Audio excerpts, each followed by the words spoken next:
really nice to see so many people come today to find out more about the Janet Thornton Fellowship.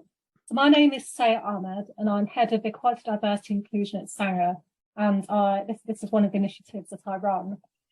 So I'm joined today by Gosha Trinker, who's a member of faculty at Sanger and also Director of Science at Open Targets. Also, we have Di Swallow, who helps support our postdoc community. So I'm going to hand over to Gosha now, who's going to give an overview of Sanger. Thanks very much, and thank you for calling in with us today. So just to tell you a little bit background about Sanger, which I think is a fantastic environment to be in if you're passionate about genetics and genomics. It's the place to be. We are a lovely bunch, very enthusiastic about genetics, and we're situated about 10 miles south of Cambridge on a beautiful campus where we share the land together with European Bioinformatics Institute, which provides us with very rich environment and rich community of trainees, from PhD students through postdocs and staff scientists and professional scientists. We have very lively and engaging postdoc community as well, and you can see in the bottom right hand of a picture of the postdocs from one of their retreats. The Sanger Institute has 5 different research programs, and that's Cancer, Aging and Somatic Mutation Program, Cellular Genetics Program, Human Genetics, Parasites and Microbes, and Tree of Life. So with these 5 programs, there's about 35 faculty that are scattered across these different research programs. Yeah, we have a range of different projects from faculty from these different research programs, which I will tell you a little bit more about in just a few minutes. But for now, I'll bring it back to Sayah to tell you a little bit more about the fellowship. Brilliant. Well, thanks so much, Gosha. So our Janet Thornton Postdoctoral Fellowship is specifically open to scientists who've had a minimum of 12 months break from scientific research for any reason, have at least 1 year's postdoctoral research experience, will be able to start within 6 months of being offered the role and not currently working in a scientific research role. So the fellowship is a fully funded 3-year fellowship, and it can be worked full-time, part-time or flexibly. So if someone decides to work part-time, then we will extend pro rata the duration of the fellowship. So there is flexibility with the start dates, but our fellows should be able to start at the start of 2023, really. The fellows are paid in line with their postdoctoral pay scale, which for 2022, which for this year, is between £33,272 to £41,709.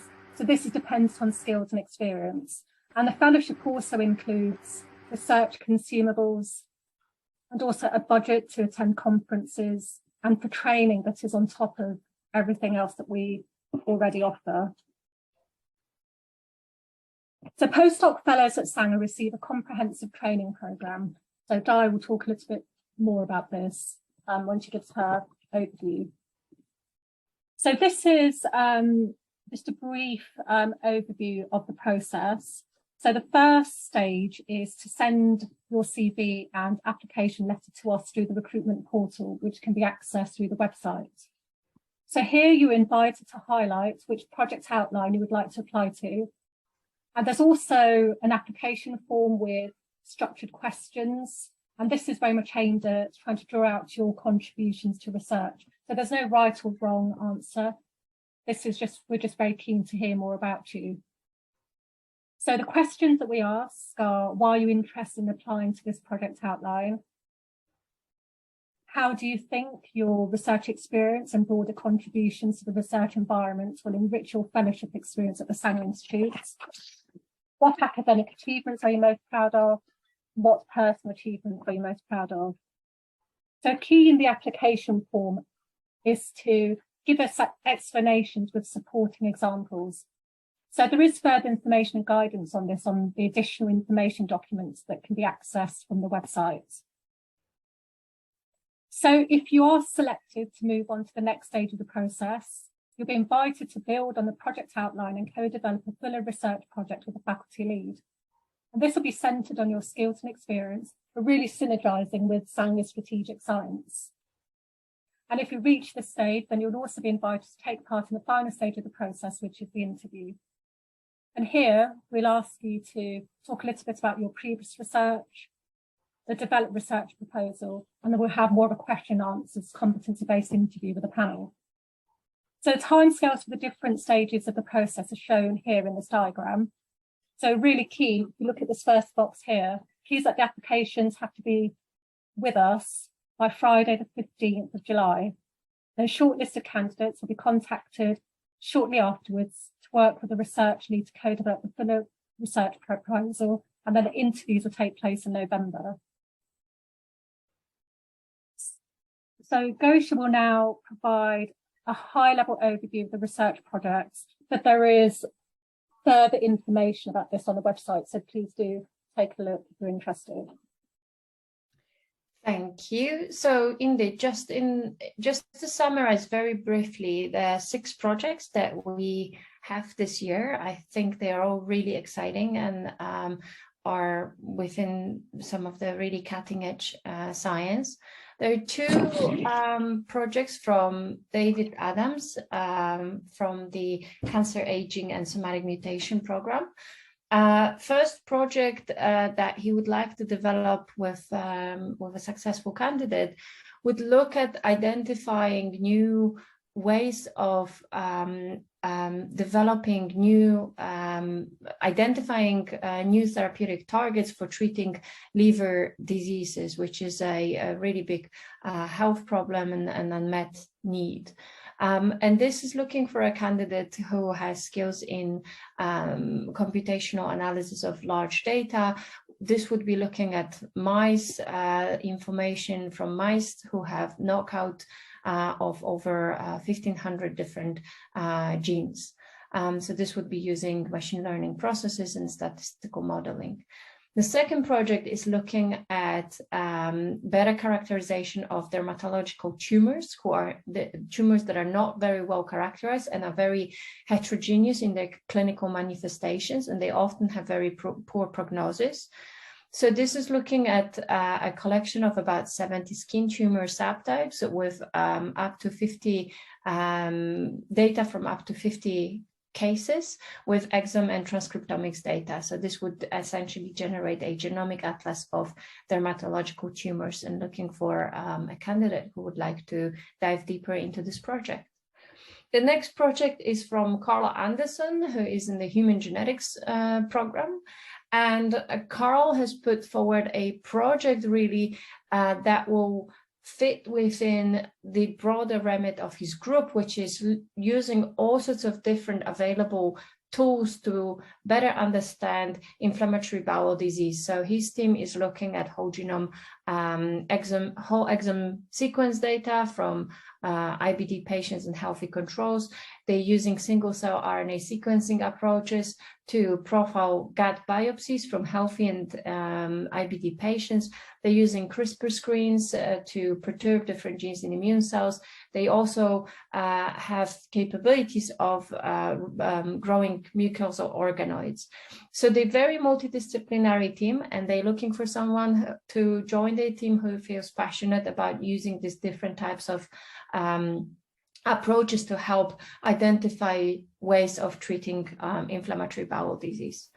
The next project is from Phil Jones, and that's again from the Cancer Aging and Somatic Mutation programs. And Phil's group is looking at, in this project, at mutations that are driving tissue aging. And this is looking for cell and molecular biologists to help the team's effort to learn about cancer biology and how to treat or prevent it. So particularly looking at somatic mutations, and the team has now established a 3D culture system using primary cells that allows for whole genome CRISPR screens such as Perturb-6. So they're looking for someone to join the team and help them in this endeavor. The next project is from Sarah Teichmann's group in the cellular genetics program. And this project is looking at joining the team to help learn about tissue architecture. So Sarah's group is using a range of cutting-edge single-cell approaches, such as spatial and RNA sequencing approaches, to uncover tissue biology in development and mature adult organs. And really looking for a candidate who's passionate about addressing some of the most fundamental questions about cell lineages, cell systems, and organs. And they really are looking for candidates with broad range of interest in this space, including in methods development. And the final project that comes also from the cellular genetics program is from Rosa Vento-Tormo. And the project is looking at a fascinating field of establishing an endometriosis lesion organoid screening platform. So this is to help us better understand the condition that affects about 10% of women and has virtually almost no treatment, or is very poorly understood, both in terms of treatment and diagnosis.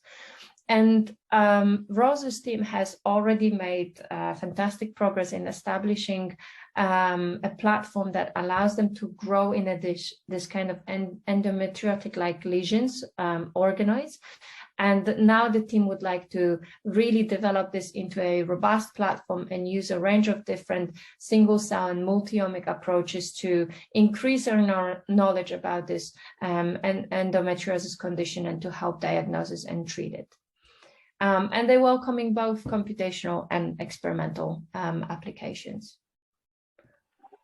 So that's of the projects that we have. As Sayer said, there's more information on the website, so go visit the website to learn more. Perfect. So are you happy to share your screen, do the things that you need to do? Yep, sure. So I'm the postdoc program senior administrator at Sanger. Coordinate lots of the activities that are offered by the postdoc program, and I provide administrative support to the postdoc committee, which I'll talk a bit about on my slides. But before I jump in and talk about the program, I'm just going to try and play you a short film that we created last autumn, in which we interview some of our current and former postdocs, and they give a really nice insight into what it's like to be a postdoctoral fellow at Sanger. Here at the Wellcome Sanger Institute, we're striving to improve lives through advances in scientific and medical knowledge. Our groundbreaking insights into human and pathogen biology make us world leaders in genome research. In Sanger, we are solving problems that have direct transmissional value to people in the society, but we're doing it at scale. Central to this vision is our people. We celebrate diversity, fostering an inclusive culture where all can thrive. There's a real international community. We have colleagues in Thailand, Sweden, Bangladesh and India. You get opportunities to work with people from various backgrounds and then be a part of a huge team solving big problems. Being here with world-class researchers around me who are doing cutting-edge research is just such a remarkable opportunity. Through schemes like our Postdoctoral Fellowship Development Programme, we train some of the best early career scientists from around the globe. The Sanger has been a really important building block for my career. It's allowed me to really develop independence. I joined in 2015 as a postdoc, and it was really inspiring to see the science that was going on and be a part of it. When I heard about the Janet Thornton Fellowship, this seemed like pretty much the unique opportunity for me to return to research, having decided to spend a few years looking after my children. To be able to do that in a place where state-of-the-art genomic research is at our fingertips is a remarkable opportunity. Sanger's postdocs are skilled and imaginative individuals making impactful contributions across our scientific programs. In return, we invest in our postdocs by providing a first-class research environment and a rich program of development opportunities. One of the things that I've really come to appreciate is the resources available to a postdoc. The facilities here are just remarkable, and that's not just the machines but the people. that ecosystem that not only inspires you to be creative, but also helps you get to make it happen. From some of the core facilities through to the administrative and grant teams, there's lots of people that are working behind the scenes that actually play a really big part in making your research run really smoothly. Being at the Sanger Institute means that you can kind of see the bigger picture. You can aim higher and wider and bigger in terms of what you think you can do. I've received a lot of amazing training so that I can now analyse data on a much grander scale than I would ever have been able to before. The opportunity to work at Sanger in one of the best parasite genomics groups in the world, in a world-leading institution, was an amazing opportunity. The most exciting part is the size and the magnitude of the problems we're able to solve.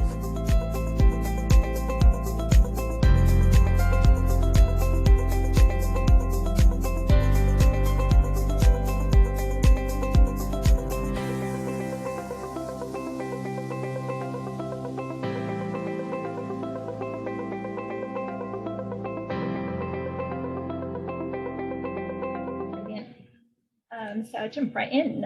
So I'm going to start with a summary of what the programme looks like. So Gosha's given a really lovely overview of sort of the research you'd be involved in while you're at Sanger.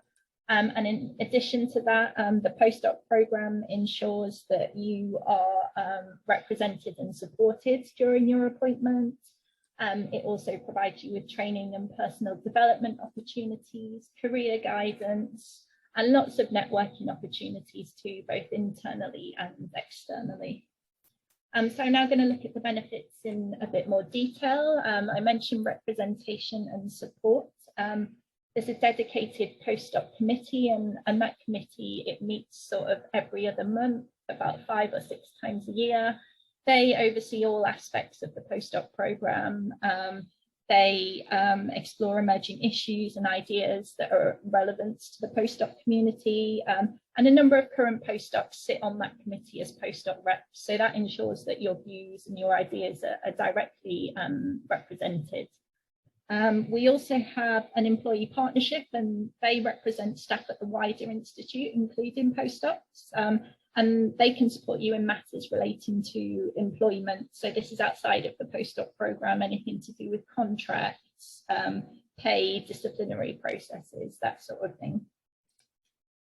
We have a postdoc supervisor charter, which we implemented last year, and that defines the expectations upon a postdoc and their supervisor. It's just guidance, and it suggests how each of the individuals should engage and what a typical relationship should look like. You gain access to all of Sanger's wellbeing and mental health support as a postdoc, and this is everything from exercise programs, subsidised gym, mental health first aiders, and things like free Headspace license. That's a meditation app for those of you that aren't familiar with it. There's so much going on in this space, it would take me a while to sort of list it all, but we're really strong advocates of you looking after yourself while you're working at Sanger. And then finally, and Sayers team can tell you a lot more about this if it's relevant to you, but you postdocs can benefit from Sanger's family-friendly policies. We've just, for example, increased the allowance we offer to those who want to take paternity leave. We have maternity coaching. There's a returners grant for those returning from parental leave who just want a little bit of a boost to return to productivity. There's also a carers grant that can support you with any additional childcare costs you might incur as a result of going to training or going to conferences, which are obviously a big part of being a postdoc. So moving on to personal development, and I should note here that on the next few slides, there's pink speech bubbles in various places, and these are testimonials and feedback from some of our researchers who've taken advantage of the opportunities highlighted. So there's a few of those coming up. I've broken training down, starting with technical training to help you deliver your projects. So there's courses on good research practice, reproducible research skills, to those on statistics, bioinformatics. There's also non-technical training, and what do I mean by this? A lot of this is sort of related to personal development and transferable skills that you'll not only use immediately, but will also be useful to you in the future. So this might include workshops on training, everything on communication and presentation skills to imposter syndrome. Our postdocs also participate in the annual appraisal process. They get access to our 360 feedback tool, and this helps with self-reflection and setting objectives. There's also training that's targeted at particular groups. So we have a talented women's impact program that prepares women at Sanger to take on leadership roles. We also have something called Startup School, which will be in its 3rd year this year, and that appeals to those who want to learn more about how to think about being an entrepreneur. Everything I've mentioned so far is available to employees across Sanger, but there's postdoc specific opportunities too. We bring the EMBO Lab leadership course for postdocs in-house on an annual basis, and that's actually due to happen tomorrow. So an exciting week for our postdocs. There's a Pathways to Independence program for those interested in pursuing the academic track. And because Sanger's an official partner institute of the University of Cambridge, you get everything on offer at Sanger, but you also get access to training provided by the university's Postdoc Academy as well. So that's a mentoring program that includes access to leaders from academia, industry and beyond, even more leadership courses and postdoc masterclasses. And over the past year, they've run things like saying no professionally, negotiation and influencing skills. There's lots going on there, and all of this, I'm just checking, pretty much all of this is free to access. There's no cost to you as a postdoc. A lot of it is either covered centrally by Sanger or covered by the postdoc committee. So in terms of career guidance and support, I already mentioned our relationship with the University of Cambridge. A further benefit of that is that you get access to the university's incredible careers service, and benefits of that include careers talks, workshops. For example, recently they've just had interview skills for group leader roles. There's lots of written resources on how to prepare the right CV for the right role, how to tailor your cover letters. You can get one-to-one appointments with career consultants, which is really, really brilliant. To do that independently, it would cost in the region of sort of £100 to £200, and you can get that through the careers service at no cost to yourself. There's a jobs board through the careers service, and also careers fairs throughout the year on things like consultancy, various different fields. And obviously we offer career support in-house as well. And this tends to have a bit more of a genomics bioinformatics focus, given that's largely what we work on at Sanger, because we can leverage our postdoc alumni, bring them back to give careers talks on where they've gone since they left Sanger. We also run our own career management workshops, and the nice thing about us doing that in-house is that then you can sort of attend with your postdoc peers, your fellow postdocs at Sanger, and you sort of learn together. We from time to time bring in our own career coaches as well for one-to-one appointments with postdocs. And we also have a Lunch with Leaders series, which we recently restarted back after COVID, and that brings leaders in their fields onto campus to speak with postdocs, and they're quite sort of small, intimate lunches rather than the sort of much bigger events. Recent speakers have come from careers in publishing, venture capital and startups as well.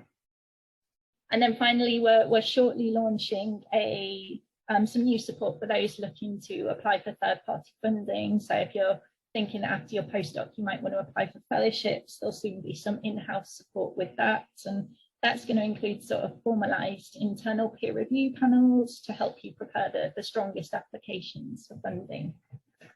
And then finally, slide 7, networking, which is always my favorite one. So this is a really key part of being a postdoc. You know, postdocs are short-lived, and during that time you're having to not only work on your project, but also do a lot of thinking about what your future might involve, and getting insight from others and making connections, I think, is a really key part of helping you decide what career path you might want to pursue in the future and where to do that as well. So our activities within networking are varied, free to attend. Most of them are covered by the postdoc committee again, and this includes twice yearly postdoc retreats. And I can now give this presentation saying I've actually helped run one of these, because the picture in the middle is from our first post-COVID postdoc retreat, which happened at the end of May, so just a few weeks ago. Retreat programs are typically postdoc rep led, and that ensures that the activities, the workshops, the speakers are all of great relevance to those of you that come along to those events. We have an informal monthly drinks and nibbles, which allows our postdocs to just catch up with each other, network across programs, and just bring you outside of your comfort zone and outside of your group a little bit. There's a postdoc seminar series. We invite postdocs to come and speak at these, share their latest research, just in a sort of friendly and supportive atmosphere. Our postdocs might choose to do this if they've got a big presentation at a conference coming up and they just want some informal feedback before they go into the real thing. And then I've mentioned that a few of these activities already. So a lot of these also, we ensure that networking is a key element of all of them. And then beyond the postdoc program, I think it's also relevant to mention that postdocs can also join any of our broader campus networks. We have a parent and carers network, we have an LGBTQ+ network, race equity network, and postdocs can join all of those. They're really active, they have coffee mornings, they arrange talks, they've got Slack channels. So there is so much support and really strong focus on sort of building communities on campus. And so I'm going to stop there. It was really just a whistle-stop tour of what will be available to you if you do join Sanger as a postdoctoral fellow.